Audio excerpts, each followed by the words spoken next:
नमस्कार दोस्तों, स्वागत है आपका हमारे channel target for IAS and MPPSC with के। आज है 21 अक्टूबर 2020 और हम लोग डिस्कस करेंगे आज का मध्य प्रदेश का करंट अफेयर्स। जो लोग पहली बार इस चैनल को विजिट कर रहे हैं उनको बताना चाहूँगा, हम लोग डेली बेसिस पर डिस्कस करते हैं मध्य प्रदेश का करंट अफेयर्स। और आज इस 21 अगस्त के करंट अफेयर्स में हम लोग डिस्कस करेंगे शिवराज सिंह चौहान ने प्रोफेसर RL शुक्ल के निधन पर किया शोक व्यक्त। यह कौन थे? इतिहासकार थे, साहित्यकार थे, शिक्षाविद थे या समाज सेवी? और भी अन्य क्वेश्चन हम डिस्कस करेंगे। उपचुनाव से संबंधित भी कुछ फैक्ट आज के इस करंट अफेयर्स में हमारे रहेंगे और उपचुनाव से संबंधित एक वीडियो में पहले ही अपलोड कर चुका हूं सेपरेट, और जैसे ही उपचुनाव कंप्लीट होगा उसके बाद एक पूरी फुल्ली डेडिकेटेड फॉर उपचुनाव के लिए वीडियो लेकर आऊंगा। उसमें पूरे इंपॉर्टेंट फैक्ट होंगे उपचुनाव से संबंधित। तो चलिए शुरू करते हैं हमारा आज का करंट अफेयर। जो लोग पहली बार चैनल को विजिट कर रहे हैं प्लीज चैनल को सब्सक्राइब कर दीजिए, बेल आइकन को दबा दीजिए। और अगर आप इस लेक्चर की और अन्य लेक्चर की PDF प्राप्त करना चाहते हैं, link below description, you can go join our Telegram channel, there I will update my PDF। तो चलिए शुरू करते हैं हमारा आज का करंट अफेयर्स। हमारा पहला क्वेश्चन है, मुख्यमंत्री श्री चौहान द्वारा प्रोफेसर श्री शुक्ल के निधन पर शोक व्यक्त किया गया, वह कौन थे? साहित्यकार थे, इतिहासकार थे, पत्रकार थे या इनमें से कोई नहीं? तो इसका राइट आंसर है दोस्तों ऑप्शन नंबर 2, इतिहासकार। जी हाँ, जो प्रोफेसर श्री शुक्ल थे यह कौन थे? यह इतिहासकार थे और काफी जाने माने इतिहासकार यह थे। तो चलिए आइए देखते हैं क्या है पूरी न्यूज। मुख्यमंत्री श्री चौहान द्वारा इतिहासकार श्री शुक्ल के निधन पर किया दुख व्यक्त। मुख्यमंत्री श्री शिवराज सिंह चौहान ने इतिहासकार प्रोफेसर RL शुक्ल नई दिल्ली के निधन पर दुख व्यक्त किया। स्वर्गवासी शुक्ल प्रमुख सचिव संसदीय कार्य विभाग श्री पंकज रांग के पिता थे। इनके पुत्र हैं, इनका नाम है पंकज रांग और यह मध्य प्रदेश कैडर के IAS ऑफिसर हैं। साथ ही साथ मुख्यमंत्री श्री शिवराज सिंह चौहान ने स्वर्गवासी शुक्ल की आत्मा की शांति और शुक्ल परिवार को यह दुख सहन करने की शक्ति ईश्वर से प्रार्थना की। तो चलिए आइए देखते हैं उपचुनाव से संबंधित हमारा नेक्स्ट क्वेश्चन। 35 अभ्यर्थियों की नाम वापसी के बाद कितने विधिमान्य अभ्यर्थी शेष हैं? तो 35 अभ्यर्थियों की, जैसा कि मालूम हो आपको, कल के करंट अफेयर्स में हम लोगों ने डिस्कस किया था कि 19 अक्टूबर जो नाम वापसी की आखिरी तारीख थी, अब यह अंतिम तारीख निकल चुकी है। तो इसके बाद फाइनल डाटा आ चुका है। तो लगभग 35 अभ्यर्थियों की नाम वापसी के बाद अब कितने विधिमान्य अभ्यर्थी शेष बचे हैं उपचुनाव में? जैसा कि सभी को मालूम होना चाहिए, लगभग 28 विधानसभा सीटों पर मध्य प्रदेश में उपचुनाव है। तो आपका ऑप्शन नंबर 1 है 355, 44, 444 या 754। तो इसका राइट आंसर है दोस्तों ऑप्शन नंबर 1, 355। यानी कि 35 अभ्यर्थियों के नाम वापसी के बाद विधिमान अभ्यर्थी अवशेष कितने बचे हुए हैं? 355। चलिए आइए इसको डीपली तरीके से समझते हैं क्या है पूरी न्यूज। 35 अभ्यर्थियों की नाम वापसी के बाद 355 विधिमान अभ्यर्थी शेष बचे हुए हैं।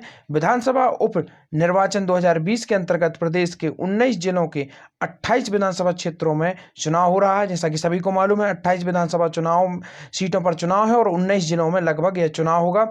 मैं आज नाम वापसी के दौरान 35 अभ्यर्थियों के नाम वापस लिए। नाम वापसी के बाद 355 विधिमान अभ्यर्थी शेष बचे हुए हैं। तो कितने अभ्यर्थी बचे हुए हैं शेष 28 विधानसभाओं पर? 355।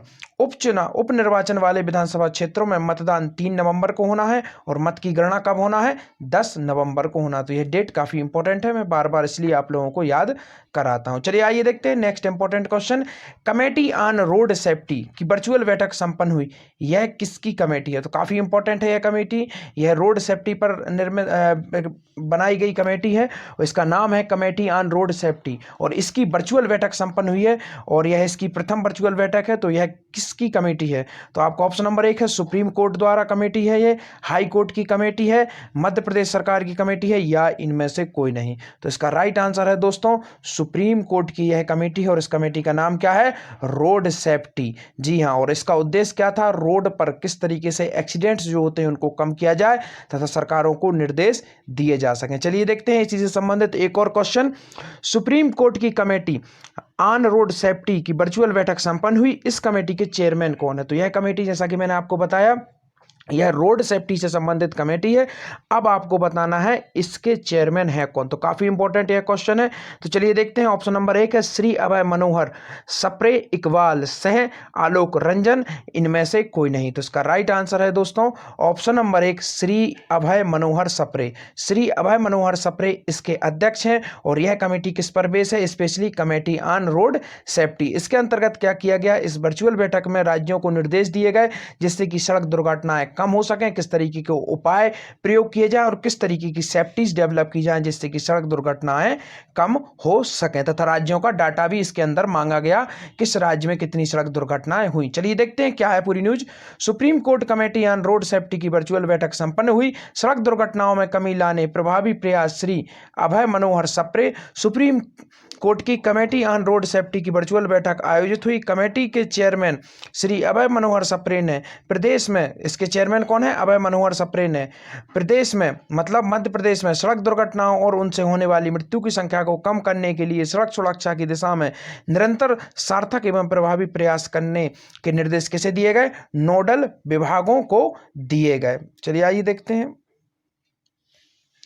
नोडल विभागों को दिए गए। इन्होंने सभी नोडल विभागों से अपेक्षा की कि वे सड़क सुरक्षा के लिए जरूरी ऐतिहासिक कदम उठाएं। मुख्य सचिव श्री इकबाल सिंह बैस, कौन है मध्य प्रदेश के मुख्य सचिव? मैं आप लोगों को कई बार बता चुका हूं, क्या नाम है इनका? इकबाल सिंह बैस ने कहा कि प्रदेश स्तर पर सड़क सुरक्षा की दिशा में प्रभावी कार्रवाई शीघ्र सुनिश्चित की जाएगी। तो स्पेशली यह कमेटी किसके लिए है? रोड पर जो भी सुरक्षा होती है, सिक्योरिटी होती है, उस पर बेसिस है किस तरीके से एक्सीडेंट्स को कम किया जा सके। तो चलिए आइए देखते हैं। जैसा कि कल मैंने आप लोगों से क्वेश्चन पूछा था, मध्य प्रदेश का प्रथम विश्वविद्यालय कौन सा है और इसकी स्थापना कब हुई थी, तो इससे संबंधित कुछ चुनिंदा आंसर हमारे पास आए हैं। तो चलिए देखते हैं। मध्य प्रदेश का प्रथम विश्वविद्यालय डॉक्टर हरि सिंह गौर विश्वविद्यालय था, सही है। यह विश्वविद्यालय सागर में और इसकी स्थापना 1946 में की गई थी। मध्य प्रदेश पाठ्य पुस्तक निगम की स्थापना 1968, काफी बढ़िया। मध्य प्रदेश में सर्वाधिक साक्षर जिला जबलपुर, बिल्कुल सही। सबसे कम साक्षर जिला अलीराजपुर। भारत का प्रथम विश्वविद्यालय नालंदा विश्वविद्यालय, इसकी स्थापना ईसा पूर्व 450 में की गई थी और नालंदा विश्वविद्यालय में हैंसांग को मोक्षदत्त नाम दिया गया था। तो यह कुछ इंपॉर्टेंट फैक्ट थे। चलिए आइए देखते हैं यहां पर किस तरीके से आंसर दिया गया है। मध्य प्रदेश का प्रथम विश्वविद्यालय हरि सिंह गौर था, जो कि सागर में, बिल्कुल सही जवाब। मध्य प्रदेश का प्रथम चिकित्सा महाविद्यालय गजराज चिकित्सा महाविद्यालय, जो कि कहां पर है? ग्वालियर में। तो यह काफी इंपॉर्टेंट है। मध्य प्रदेश का प्रथम कृषि विश्वविद्यालय जवाहरलाल नेहरू कृषि विद्यालय है, जो कहां पर है? जबलपुर में है। मध्य प्रदेश में सर्वाधिक विश्वविद्यालय कहां पर है? भोपाल में है और 2009 में डॉक्टर हरि सिंह गौर विश्वविद्यालय को केंद्रीय दर्जा प्राप्त हुआ। यह काफी इंपॉर्टेंट है और यह मध्य प्रदेश की प्रथम यूनिवर्सिटी तो है ही, साथ ही साथ मध्य प्रदेश का प्रथम केंद्रीय विश्वविद्यालय भी यह है। वर्तमान में मध्य प्रदेश में 2 केंद्रीय विश्वविद्यालय हैं। चलिए आइए देखते हैं। यहां पर काफी अच्छे तरीके से आंसर दिया गया है, काफी बड़ा आंसर दिया गया है। देखते हैं। मध्य प्रदेश का पहला विश्वविद्यालय डॉक्टर हरि सिंह गौर विश्वविद्यालय, जिसकी स्थापना 1946 में हुई थी। इस विश्वविद्यालय को केंद्रीय विश्वविद्यालय का दर्जा प्राप्त है। इस विश्वविद्यालय में मुक्ति बोध सृजन पीठ की स्थापना की गई। तो कितना इंपॉर्टेंट फैक्ट हमें यहां पर जानने को मिला कि इसमें मुक्ति बोध सृजन पीठ की स्थापना कहां पर की गई है? आपके हरि सिंह गौर विश्वविद्यालय। मध्य प्रदेश के महत्वपूर्ण विश्वविद्यालय एवं उनके सन देखते हैं अब हम। रानी दुर्गावती विश्वविद्यालय 1957 में इसकी स्थापना हुई थी जबलपुर में, और यहीं पर एक पीठ है, उसका नाम है सुभद्रा कुमारी चौहान पीठ है। और रानी लक्ष्मीबाई शारीरिक विद्यालय, यह मध्य प्रदेश का प्रथम विद्यालय है इस तरीके का, और ग्वालियर में की गई थी इसकी स्थापना। विक्रम विश्वविद्यालय 1957 उज्जैन में इसकी स्थापना की गई थी, और जीवाजी विश्वविद्यालय ग्वालियर में इसकी स्थापना की गई थी 1964 में।